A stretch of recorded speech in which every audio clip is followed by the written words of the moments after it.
সাতক্ষীরা সদর উপজেলার বলরামপুর গ্রামের মিলন হোসেন পেঁপে চাষ করে সফলতা অর্জন করেছেন।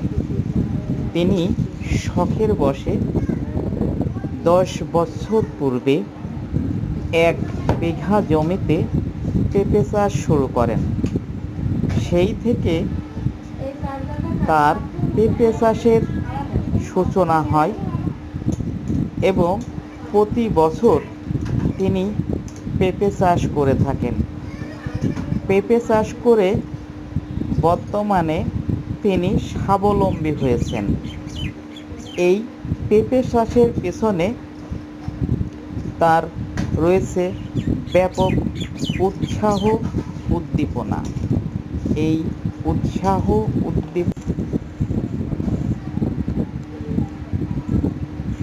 এই পেঁপে কাঁচা এবং পাকা 2 রকমভাবেই খাওয়া যায়। কাঁচা পেঁপে শরীরের জন্য বিশেষ উপকারী।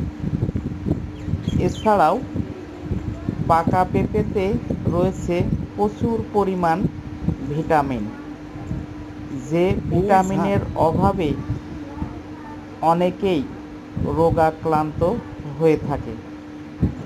তাই তো বলরামপুর গ্রামের অধিকাংশ কৃষকই পেঁপে চাষে উৎসাহিত হচ্ছেন। 10 বছর আগে থেকে পেঁপে চাষ করি। পেঁপে চাষে অনেক লাভবান।